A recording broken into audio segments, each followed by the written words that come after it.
Bienvenidos a este nuevo capítulo de los cursos Hábitos Saludables, cómo vivir más y mejor. A todos nos interesa vivir más y mejor, sobre todo cuando se dan las dos circunstancias.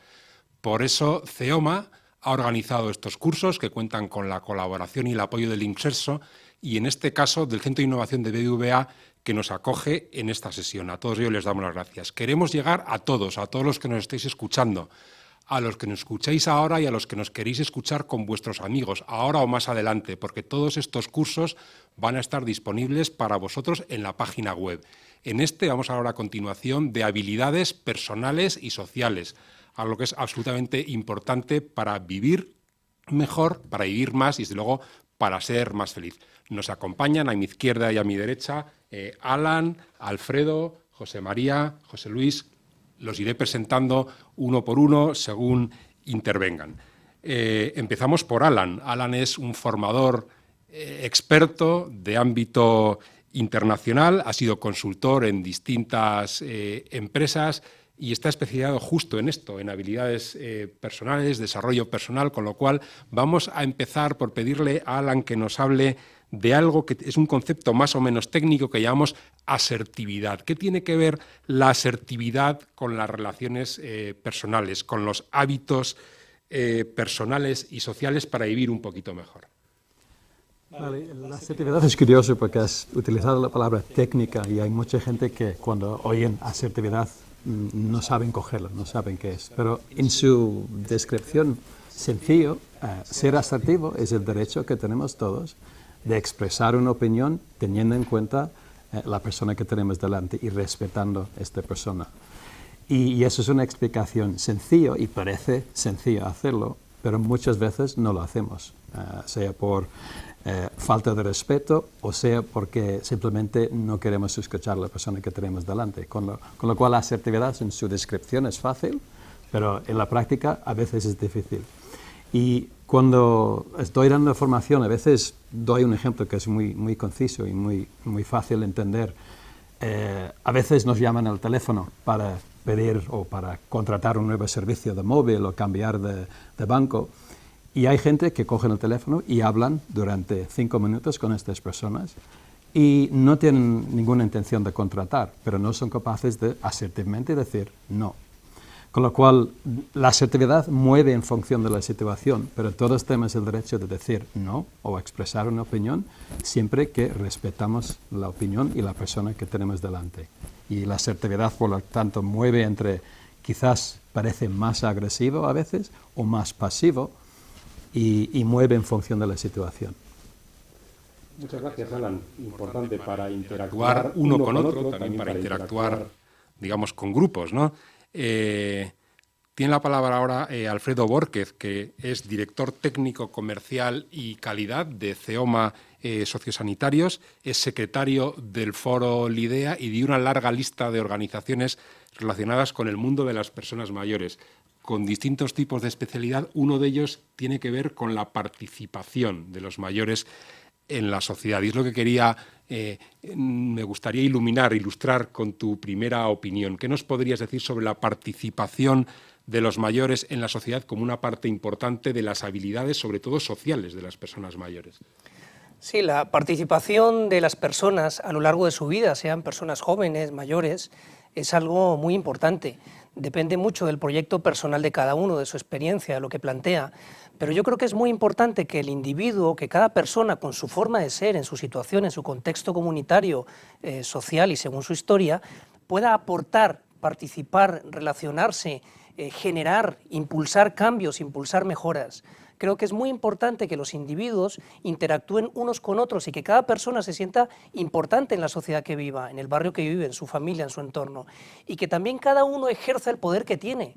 Si yo considero que soy alguien importante en la sociedad, que tengo que aportar cosas, que tengo que generar cambios, que hay cosas para mejorar, yo mismo impulsaré los cambios en mi entorno cercano y propondré a los niveles que tenga que proponer elementos de mejora. Yo creo que la participación es muy importante en el concepto individual, es muy importante en la persona tener esa motivación, ese alma dentro que le lleva a decir vamos adelante, seguimos en la vida, seguimos planteando cosas, soy capaz de transformar mi vida y mi entorno a cualquier edad que yo tenga. Y eso tiene que ser una chispa de cada individuo que la lance hacia afuera y que aporte a los demás, que al final se aporta a sí mismo también. Pues bueno, una nueva dimensión apasionante, no sé si para despacharla en los minutos que tenemos hoy, pero luego sí para levantar el interés y despertar inquietudes de todos los que nos escuchen. José María Abellón, él es fundador y director de contenidos de Mi Nueva Edad. Mi Nueva Edad, que es algo que parece que llegará en algún momento, pero por otro lado, Mi Nueva Edad es algo que tenemos todos, ¿no? Pero ¿qué es Mi Nueva Edad.com, que es otro concepto de Mi Nueva Edad, me imagino? MiNuevaEdad.com es una iniciativa social, digital, que bueno, intenta cubrir un espacio que cuando empezamos con el proyecto nos dimos cuenta que había una edad, una nueva edad, nosotros la ponemos a partir de los 50, pero que llega hasta los 75 o más, no nos cerramos a ninguna edad realmente. Intenta cubrir un espacio precisamente para lo que hablaban mis compañeros, un espacio digital, donde apoyarse en las nuevas tecnologías para no sentirse ante todo solo, sobre todo ya en edades posteriores a la jubilación.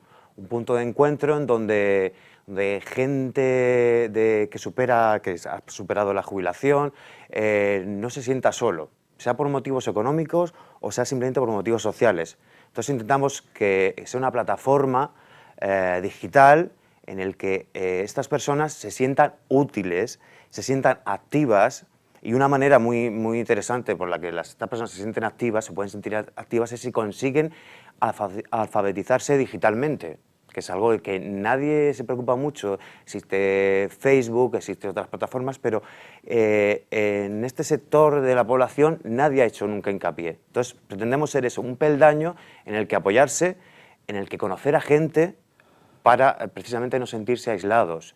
Y la idea como origen es, la idea del proyecto es un lugar donde encontrar a gente que se encuentre en una situación parecida a ellos, bien por motivos económicos o sociales, que no se sientan solos en esta sociedad. Apoyados en las nuevas tecnologías. Y apoyados en las nuevas tecnologías. El origen en realidad es encontrar a gente que pueda llegar a compartir casa, sobre todo en aquellas personas que están solas o que su poder adquisitivo no le llega. Entonces, mejorar su nivel adquisitivo para precisamente dedicarse a lo que pueden hacer que no han hecho antes, que es tener una vida más activa o seguir desarrollándose como personas. La vida no acaba con la jubilación, continúa y más en los últimos años.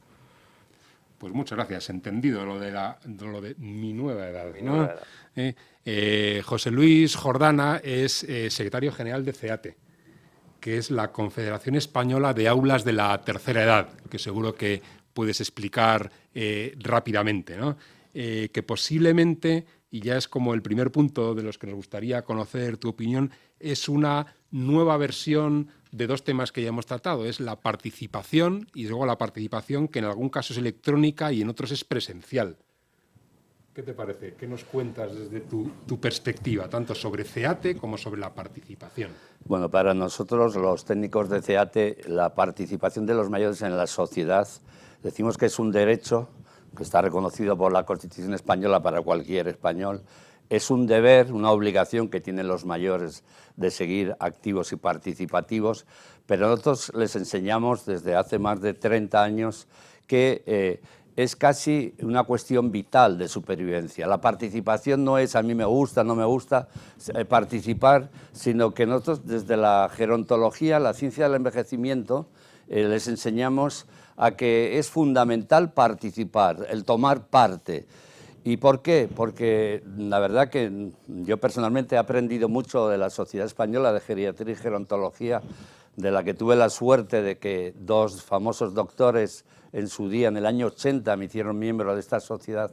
Y claro, la geriatría no, porque es una especialidad médica, pero la gerontología, que es la ciencia del envejecimiento, nos enseñaba ya entonces que hay 4, y dicen la palabra tentación, que tienen los mayores, sobre todo a raíz de la fecha clave de la jubilación, 4 tentaciones, y muchos sucumben a una de estas 4 tentaciones, que voy a decir muy sintéticamente y muy rápidamente, significa que nuestro proceso de envejecimiento se acelera.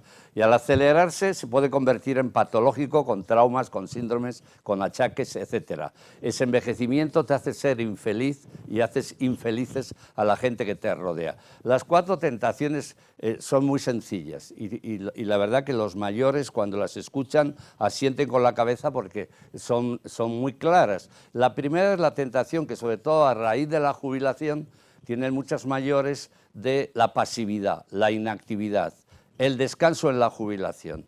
Y nosotros les decimos, ojo, que mira lo que dice el doctor Gregorio Marañón, descansar en la jubilación es comenzar a morir. Primer dato, o sea, muy importante. Hay que seguir activo, dinámico.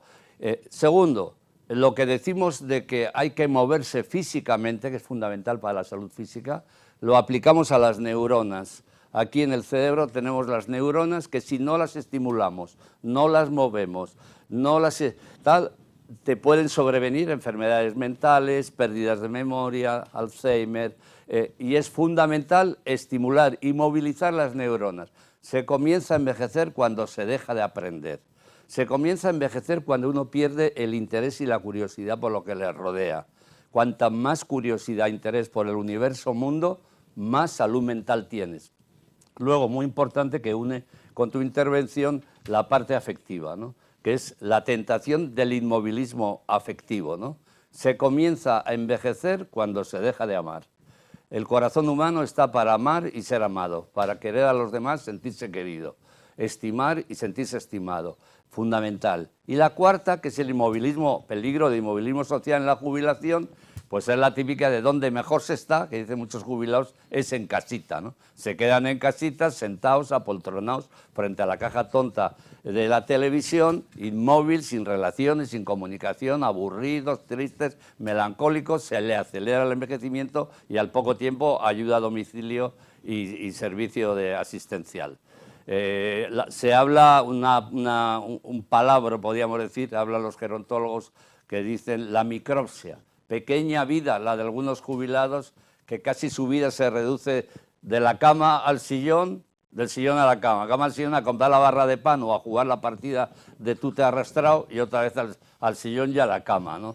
Frente a esto, nosotros, los técnicos de CEATE, desde hace más de 35 años, promovemos el envejecimiento activo, la participación activa de los mayores, la participación que es presencia, que es protagonismo, que es estar en la sociedad como un elemento fundamental de participación y de transformación de la sociedad. A muchos mayores no nos gustan muchos aspectos de esta sociedad que vivimos y queremos intervenir para cambiarla y mejorarla, ¿no? Y en esta línea es cómo enfocamos la participación activa de los mayores. Muchas gracias, José Luis. Distintos puntos de vista sobre las habilidades sociales, todos muy ricos, sociales y personales. ¿Cómo lo ves, Alan? ¿Hay distintos estilos a la hora de tener en cuenta a los demás cuando interactuamos, a la hora de participar en la sociedad, a la hora de estar activo? A la hora de comunicar, ya podríamos hablar de lo que son nuestros estilos sociales o la manera en que interactuamos con nuestro entorno. Y es curioso porque a priori no nos damos cuenta de que tenemos un estilo social, una manera de interactuar con personas. Y a veces esto nos lleva al conflicto porque estamos intentando ser una persona de este perfil interactuando con alguien que no es así.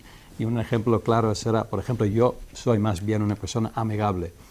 Baso mucho de mis relaciones en la parte de persona, pero por otro lado está comprobado que hay diferentes estilos y podríamos estar tratando con una persona que está más orientada hacia tareas, menos personal y más enérgico en conseguir resultados.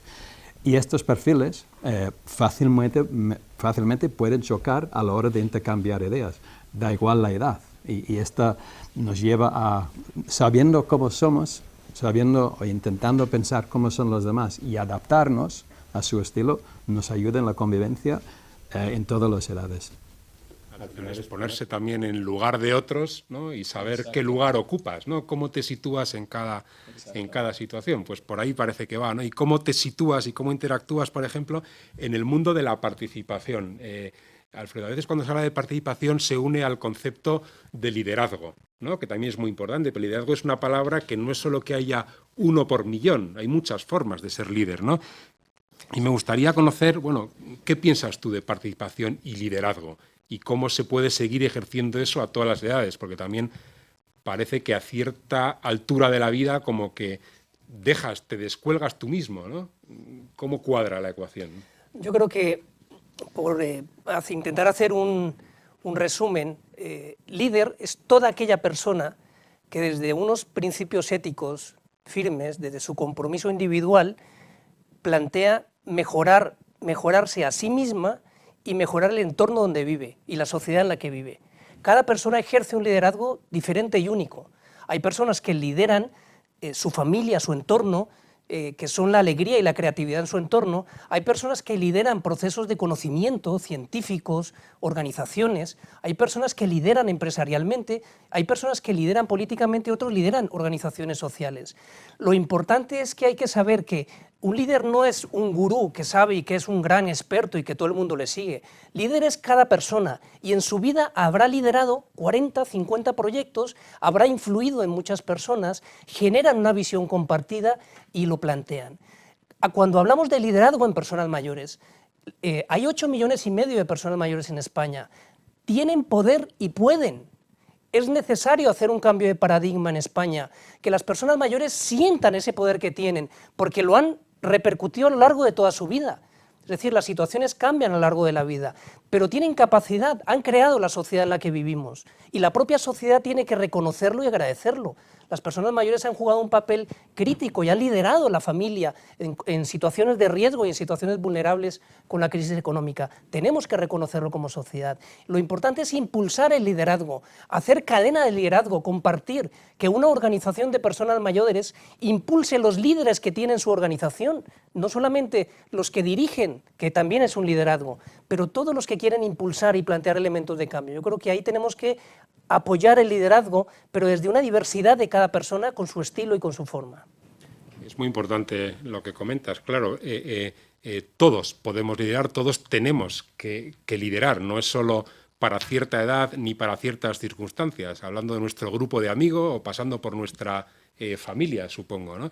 Y todo esto parece, como comentábamos antes, que algún momento de nuestra etapa vital que empieza a perder importancia, ¿no? Lo hacemos solos, pero casi por inercia, ¿no? Y volvemos siempre la vista hacia los números. El número es que esto ocurre cuando a los 65, cuando te jubilas, a los 60 porque cambias de década, a los 50 porque ya puedes prevenir. Vosotros trabajáis, tenéis bien estudiado un poco ese perfil, de decir, oye, a partir de los 50, de los ¿qué? O sea, ¿qué nos dices un poco del número mágico, ¿no? Porque nadie lo quiere asociar a un número, pero sin embargo es un criterio que está ahí, ¿no? Claro. Como que es aproximado, pero... Es que, claro, a partir de los 50 es cuando hay mucha gente que no se lo quiere plantear, pero va a llegar a la jubilación y a partir de los 50 es cuando uno tiene que empezar a prepararse para cómo quiere vivir en su vejez, digamos así, cuando tenga más edad.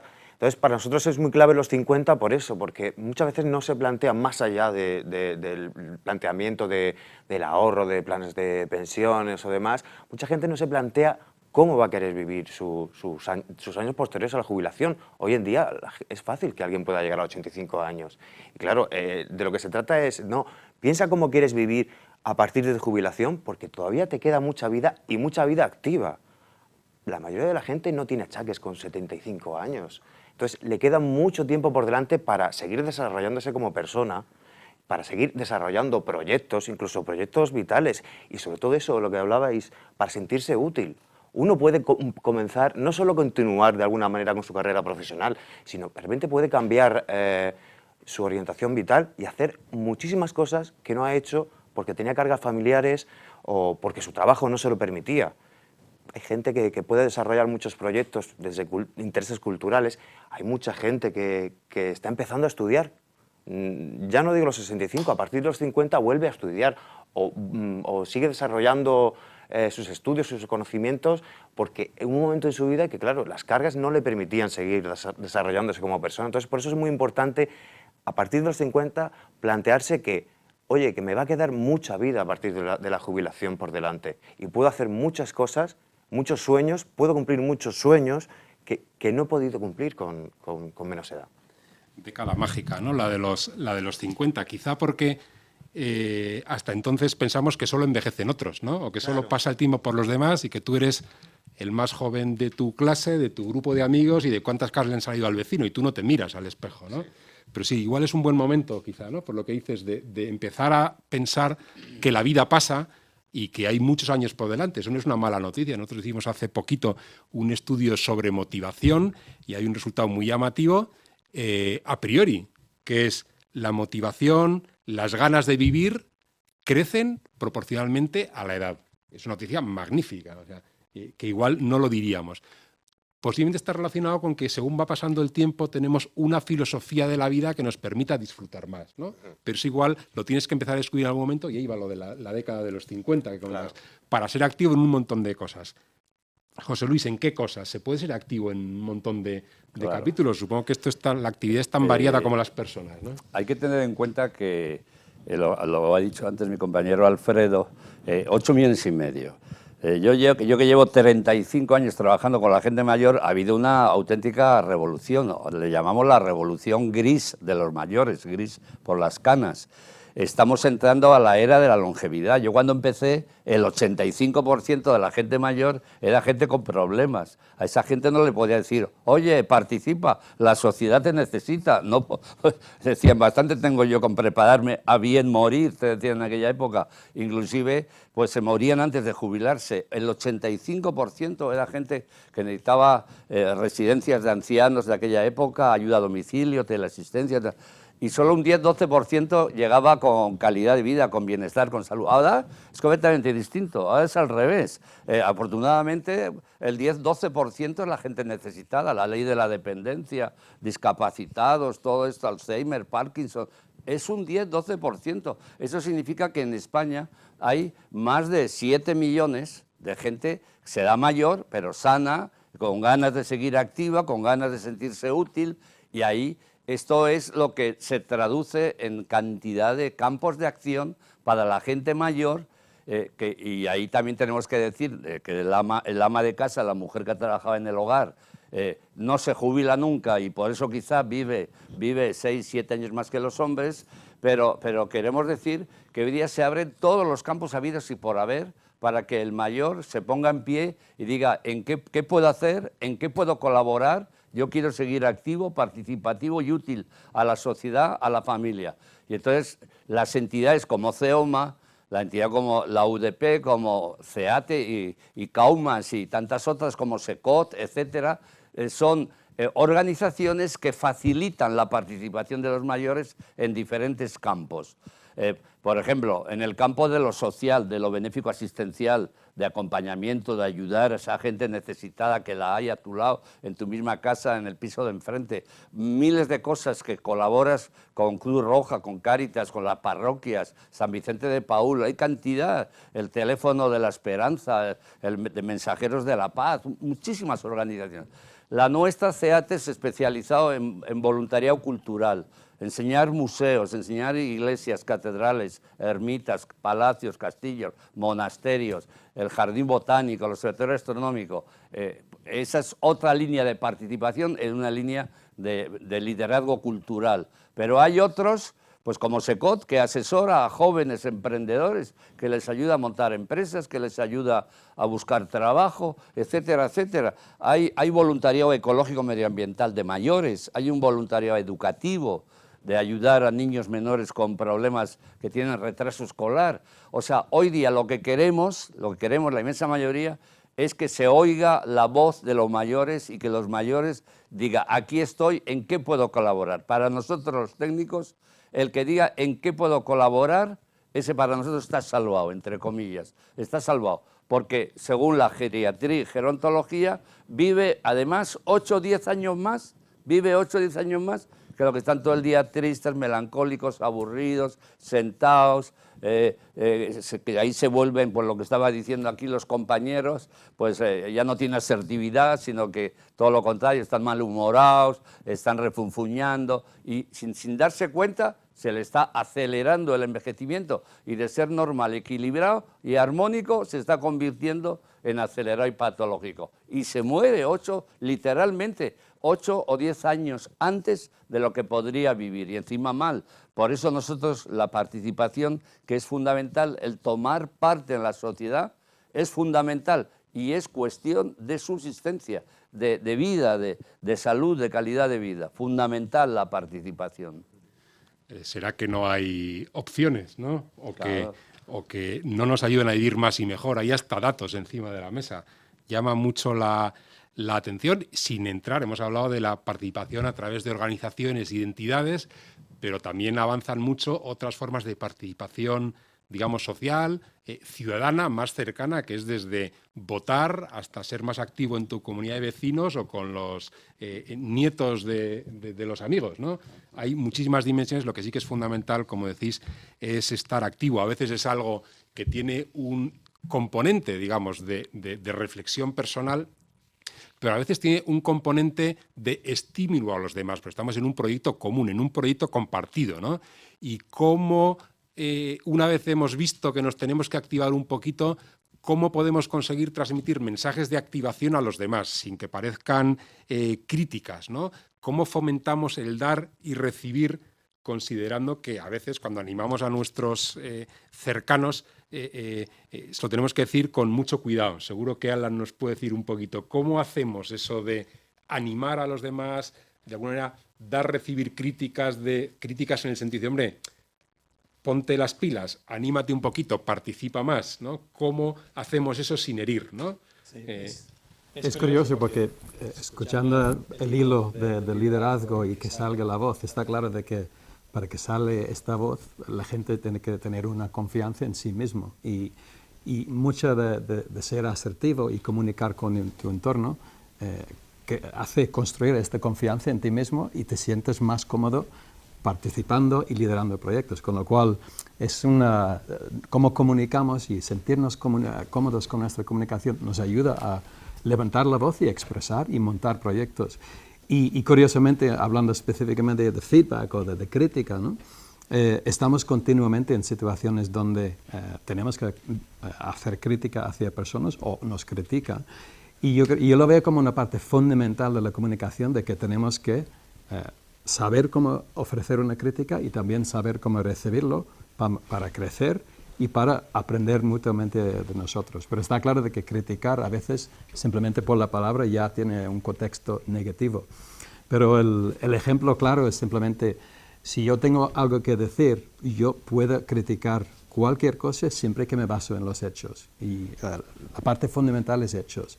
Si yo pienso que eres una persona X y uso un adjetivo para ofrecer esta crítica sin dar hechos y sin explicarlo, obviamente no estoy siendo asertivo, estoy criticando mi percepción sobre cómo eres como persona. La crítica tiene que basarse en hechos y eso es como construimos un diálogo constructivo y sano entre colectivos de todo tipo. Y curiosamente, al contrario, el recibir crítica, a veces tenemos que, para crear esta confianza en nosotros mismos y ser líderes, tenemos que reconocer que hacemos bien. Muchas veces no paramos y pensar, me han dicho que he hecho esto bien, pues mira, igual lo hago bien. No hacemos esta reflexión, lo damos por hecho, no era para tanto, ¿no? Esta es una respuesta típica a una crítica positiva. Pero si oyes muchas veces que haces algo bien, reconocerlo, dar las gracias y pensar, ¿qué puedo hacer con eso? Es importantísimo siempre, ¿no? Ponerse en lugar de los demás y estar en tono positivo. Al final, muchas veces criticamos a personas cuando realmente el foco está en criticar o en tener opinión sobre o debatir sobre cosas que hacen, ¿no? La persona está por encima de las cosas que hacen, ¿no? Todos somos como somos y a veces hacemos cosas bien y otras que a los demás no les parecen tan bien, pero es de alguna manera salvaguardar la persona frente a las actuaciones, digamos, ¿no? Sí. Que es como otro orden de prioridad muy importante, ¿no? Y hay herramientas para hacerlo, hay pautas que puedes tener en mente que si voy a decir algo a alguien, pienso en los hechos, describir lo que ha pasado, explicar las consecuencias y llegar a un acuerdo. En su formato sencillo es nada más que eso, sea constructivo o negativo. Pero muchas veces saltamos directamente este esquema y olvidamos los hechos. Claro, sencillo no hay nada estando la persona en el centro, ¿verdad? Somos todos muy complejos, ¿no? Los seres queridos es donde sufre más, ¿no? Al final allí es donde saltamos. Claro que sí. Muy interesante. Alfredo, ¿hasta qué punto en el capítulo este de la participación y el liderazgo tiene sentido hablar del liderazgo de los mayores, digamos? ¿Hasta qué punto sería crear un gueto o hablar de participación y de liderazgo a lo largo de toda la vida? Es decir, ¿hablamos de la participación de los mayores o de no dejar de participar a cierta edad? Yo creo que el liderazgo y cualquier situación y cualquier capacidad de una persona es a lo largo de toda la vida. Está claro que una persona, en la medida en que tiene más años, tiene más experiencias, ha vivido y ha sufrido más cosas, ha disfrutado también más cosas y tiene un bagaje diferente. Pero creo que es muy importante que el propio concepto que tiene la persona mayor de sí misma la ponga en valor dentro de ella. Yo creo que las personas mayores tienen que ejercer el poder y el peso que tienen en las familias y en la sociedad. No deben permitir que nadie las hable con falta de respeto. Cada persona, además, no es un colectivo homogéneo, cada persona es diferente. O sea, y a tramos de personas, no ya digo a tramos de edad, sino a tramos de personas, todos son diferentes. Pero creo que hay que hacer una reflexión para que las propias personas mayores sientan, aquí estamos, qué hay que resolver, qué hay que aportar. Simplemente, por ejemplo, con que ponga 1 euro al año cada persona mayor, viven todas las organizaciones de personas mayores sin ninguna subvención. Esto es simplemente un ejemplo. Yo creo que tenemos que poner encima de la mesa lo que somos, del colectivo que somos. Vivimos dentro de la sociedad, las personas mayores tienen que estar integradas en todos los elementos de la sociedad, transformar, impulsando, aportando, generando. Lo han hecho a lo largo de su vida profesional. Las personas mayores no tienen un problema de inclusión, tienen un problema de exclusión cuando se jubilan. La sociedad las excluye, es decir, lo que tenemos que cambiar es ese proceso. Y en el Foro Lidea, que podéis consultar las propuestas del Foro Lidea de liderazgo de mayores activos en la web forolidea.com, tenéis ahí propuestas de modificar sistemas de jubilación, de elementos de participación, de hacer una reformulación del símbolo gráfico de que representa una persona mayor. Hay que poner un símbolo positivo, no puede ser todo negativo. Hay una cantidad de estereotipos que deben cambiar, pero las propias personas mayores tienen que ejercer ese elemento de cambio dentro de sí mismas y en su entorno y hacia afuera, y colaborar las organizaciones de mayores para generar cambio en la sociedad, o sea, a nivel micro, meso y macro. Va de relaciones, ¿no? Claro que sí, de relaciones y de relaciones personales, de relaciones institucionales y de relaciones, digamos, innovadoras, de relaciones tecnológicas. ¿Hasta qué punto ayuda la tecnología? O sea, explícanos un poquito más, José María, cómo un proyecto de un perfil tan humano como el vuestro se apalanca en la tecnología para facilitar las cosas. Bueno, para empezar, está demostradísimo que el manejo de las nuevas tecnologías en personas de más edad refuerzan la autoestima de manera brutal. No hay nada más que ver incluso a gente ya de edad avanzada que empieza a manejar el WhatsApp. O sea, esa persona, el aumento, la autoestima le genera una conexión no solo con su entorno más cercano, sino con el resto de la sociedad, con los más jóvenes, con los adolescentes que manejan WhatsApp y otra serie de tecnologías. Entonces, por eso es muy importante que se sientan integrados a través de eso, de las nuevas tecnologías, aparte de la conexión en sí, que significa estar conectado en red y poder conocer a gente a través de una web, o incluso hacer planes y hacer actividades que no solo que, por ejemplo, nosotros proponemos una serie de planes a través de la web, pero es que además lo que queremos es que sean ellos los que llenen la web de planes y hagan quedadas para ir a ver un museo, para ir al Parque del Retiro si están en Madrid a hacer una sesión de yoga, o simplemente para ir a hacer bailes de salón, o si quieren algo más cultural, para ir a una conferencia si lo que me interesa es la literatura sudamericana o el boom de la literatura sudamericana. Hay muchas cosas para hacer con esa edad. Entonces, por eso las tecnologías son tan importantes, yo lo digo como un peldaño para seguir avanzando.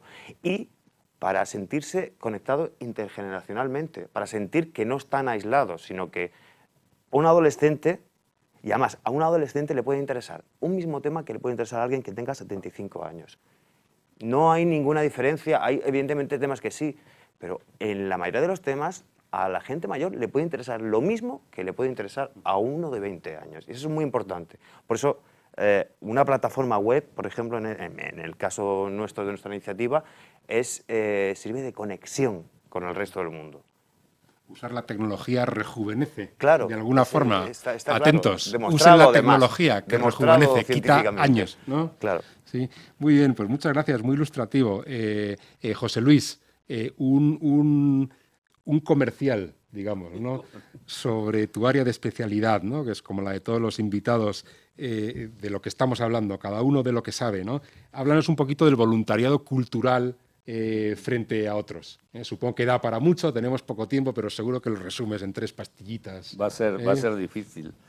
Yo vuelvo a partir de la participación, que para nosotros es clave, que es presencia y que es protagonismo. Son las 3 P's que hablamos, ¿no? Y esa presencia, participación y protagonismo, nosotros fundamentamos que es la mejor prevención de un envejecimiento patológico, y es la 4ª P, y la 5ª P, que es la mejor promoción de la salud y de la calidad de vida. Pero para cumplir esto hay que facilitar plataformas de actuación, de participación, de transformación. Entonces, nosotros creamos este programa que ya tiene más de 20 años, que llamamos Voluntarios Culturales Mayores, para enseñar los museos de España a niños jóvenes y jubilados. Empezamos en Madrid en el año 93 con 4 o 5 museos. Yo en ese momento trabajaba en el Museo de América.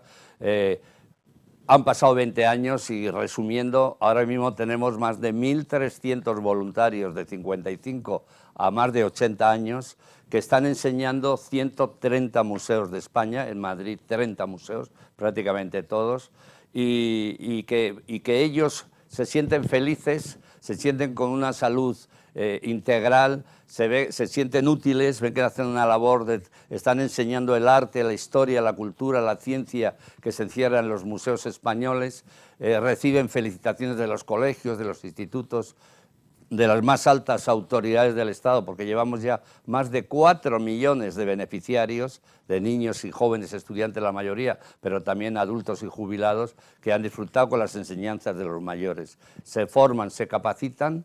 No se pide currículum, solo se pide la edad, más de 55 años. Y bueno, os voy a poner un detalle, están tan felices y tan contentos que su salud se mantiene fenomenal, que el otro día, cuando se discutía en el Parlamento, aquí en el Congreso de los Diputados, la posible subida de la jubilación de los españoles de los 65 a los 67 años y protestas, intervención de los sindicatos, partidos políticos, pues nosotros en nuestra entidad dijimos a los voluntarios, hemos acordado por unanimidad que los voluntarios culturales de museos, jubilación a los 80, y se armó una revolución. Pioneros. Una revolución, porque decía que los estábamos echando a la cola del paro del INEM y poco les faltaba ya salir con pancartas. ¿Por qué? Porque sienten llena su vida, están siendo felices, reciben la autoestima de que les felicitan los directores de los museos, el público visitante, hacen una labor grandiosa, igual enseñan exposiciones temporales, enseñan todo lo que haya que enseñar. Y este es un modelo que lo hace de otra forma SECOT y CEOMA, y todos llevan programas de voluntariado, y el nuestro es cultural porque nosotros nacimos del Ministerio de Cultura. Y bueno, pues estamos tocando cultura. Tenemos aquí la suerte de contar con nuestro amigo Alfredo, que nos ha reconocido, nos han dado un premio de Eulen y de Senda Senior al liderazgo cultural de los mayores de CEATE. ¿Por qué? Pues porque enseñan cultura, consumen cultura, crean cultura, etcétera, ¿no? Y bueno, pues es una experiencia de tantas que hay en España, donde se ve que con eso quiero yo también un poco finalizar, que esos 8 millones, yo lo digo públicamente, es el mayor potencial humano que tiene la sociedad actual. Yo lo digo así, pero taxativamente, el mayor potencial humano que tiene la sociedad son los 8,5 millones de personas mayores de 65 años. Y segunda idea, todo ese potencial está infrautilizado, está desaprovechado. Se hacen cosas, pero hay mucho que explotar ahí, ¿no? Y de ahí viene, nosotros hemos lanzado ya una idea que ya está registrada, por si acaso, el Power Seniors, el poder de los seniors. así como el poder de los negros, el poder de los seniors. Que corréis más deprisa. Los seniors constituyen un auténtico poder y es la revolución gris. Entramos a la era de la longevidad. Por primera vez en España hay más mayores de edad que niños y jóvenes juntos. Sí. O sea, los datos también hablan. La verdad es que es espectacular lo que es, y yo tengo que confesar, estoy todo el día danzando por foros relacionados con personas mayores, con la gestión de la edad, que es la primera vez que oigo que alguien habla de la jubilación a los 80. A mí siempre me gusta contar la génesis del numerito mágico de la jubilación a los 65, que no es muy conocido. Eso se lo inventó la Angela Merkel del siglo XIX, que en aquel momento era un hombre y se llamaba canciller von Bismarck, ¿no? Como sabéis, que bueno, pues empezó a hablar de este tipo de cosas y tenían también que plantearse el tema de las pensiones y el bienestar y tal. Es algo antiguo, es algo histórico y que adoptó una decisión salomónica. ¿Cuál es más o menos la esperanza de vida? No había tantas estadísticas, ¿no? Pero andaba en torno a los 55 y dijo, vale, pues ya está el sistema de pensiones, nos jubilamos a los 65, ¿vale? Y de ahí nació. Estamos hablando de finales del siglo XIX. Y desde entonces yo creo que las personas de esas edades vivimos bastante mejor, ¿no? En mejores condiciones, tenemos por delante más y mejor vida que la que tenían entonces, ¿no? Con lo cual eso que planteas yo creo que en algún momento se planteará en más foros, no solo en el voluntariado de CEATE y de las personas mayores, sino pues en general de la sociedad, ¿no? A mí me gustaría terminar con una tercera ronda, ojalá sea un poquito más informal e interactiva si queréis, ya sobre recomendaciones, ¿no? Aquí nos gustaría, además de lanzar grandes ideas, dar recomendaciones concretas, en este caso, para mejorar nuestras habilidades, cada uno desde vuestro ángulo. Recomendaciones para que los que nos escuchan puedan mejorar sus habilidades personales, sociales, tecnológicas, de participación, de cultura. Venga, ¿quién rompe el hielo para que no vayamos por orden? ¿Te animas? Recomendaciones. Recomendaciones para mejorar las habilidades. Yo creo que la mejor recomendación para mejorar es, lo que estábamos hablando, es no parar. Es no parar, es seguir investigando, es seguir, sobre todo, teniendo ilusión. Y para eso mucha gente lo que necesita es una ayuda. Entonces, puede ser mi novedad, o puede ser su asociación, es CEOMA, es todo. Y para eso es muy importante que la sociedad se intercomunique. Para nosotros es muy importante eso, que nos veamos como una sociedad en la que todos colaboramos y en la que todo el mundo aporta. Y yo estoy totalmente de acuerdo. El mayor potencial de nuestra sociedad son esos 8,5 millones de personas que se han jubilado. Porque además se nos ha olvidado un poco aquella costumbre de que el senior es el que tiene la experiencia y el que es capaz de aportar más a la sociedad, porque ha cometido muchos errores y ha tenido muchos aciertos. Y se nos olvida que ese potencial está ahí y que sus habilidades le van a servir para la gente que tiene su edad, pero le va a servir mucho para la sociedad y para construir una sociedad mejor. No nos olvidemos que se trata de construir una sociedad mejor. Alfredo, ¿qué nos recomiendas para que aumenten nuestras habilidades con la edad? Yo iría a un concepto ético de fondo. Toda persona tiene el máximo valor en sí misma. Es decir, yo valgo tanto como el presidente de gobierno, valgo tanto como una persona con discapacidad, valgo tanto como una persona inmigrante, valgo tanto como una persona en situación de pobreza. Todas las personas tenemos el máximo valor. Y llevándolo al extremo también, cada persona, independientemente de su edad, tiene el máximo valor para aportarse a sí misma y a los demás. Y yo creo que esto es muy importante. Y sí pondría un énfasis en ser mucho más tolerantes con la diversidad. Si uno se acerca a lo que es muy diferente a uno, aprende mucho. Aprende de sí mismo y aprende de los demás. Y yo creo que en eso es bueno, es decir, y a los mayores les gusta estar en la sociedad en todos sus entornos. Yo creo que esa parte de ser uno más, de sentirlo por dentro y ejercerlo, sentirlo y ejercerlo. Muchas gracias. Pues vamos a la dimensión más global, si os parece, José Luis, y cerramos luego por la más personal. Alan, ¿qué nos recomiendas? Yo voy a recomendar, es un capítulo que leí hace muchísimos años de un libro que se llama Saber envejecer, del doctor Flores Tascón, que es uno de los fundadores de la geriatría en España, y que se titula así: se comienza a envejecer cuando se deja de reír. fundamental. Este mensaje lo damos nosotros por todas partes. Los que nos reímos mucho, contamos chistes, nos gusta el sano cachondeo, etcétera, etcétera. Vivimos 8 o 10 años que todos aquellos que están tristes, taciturnos, melancólicos, pesimistas, todo lo ven negro, etcétera. Entonces nosotros el lema que queremos que toda la gente mayor es el famoso carpe diem, de aprovecha cada instante, aprovecha cada momento, disfruta, goza de la vida, sácale el jugo a la vida. Yo me atrevo a decir, lo dije el otro día en Granada, en la universidad, ante 300 jubilados, disfruta de la vida, peca, peca con ese gustirrinín que da pecar, decimos, en plan de broma y nos reímos y contamos chistes. ¿Por qué? Porque es fundamental, eso es un cambio total de actitud ante la vida, ante los problemas, inclusive enfermedades, achaques, el reírse uno de sí mismo, o sea, es fundamental, ese es mi mensaje final. Pecar. Bueno, fenomenal.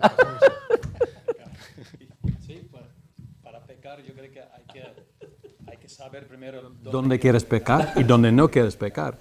Y yo creo que escuchando las conversaciones, quizás lo que podría pasar cuando ya llegamos a cierta edad es, en lugar de culparnos que llegamos a ser más agresivos, tendemos a ser más pasivos, ¿no? Y lo que tenemos que identificar es, ¿qué hago bien? ¿Qué puedo ofrecer?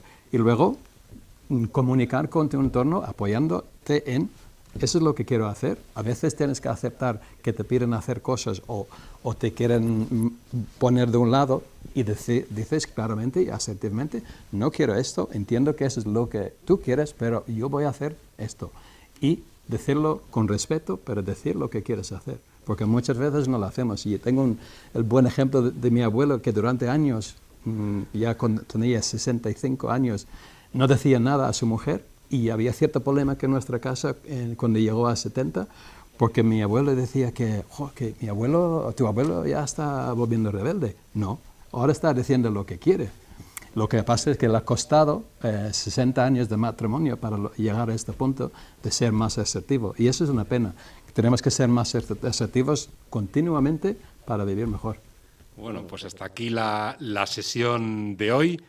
Espero que haya levantado interés por seguir profundizando en estos temas, cosa que haremos en futuras sesiones, y desde luego que sea optimista. Intentaremos incorporar más chistes relacionados con el humor tan necesario que hace falta, pero la situación de partida, siendo muy respetuosos con situaciones particulares, faltaría más.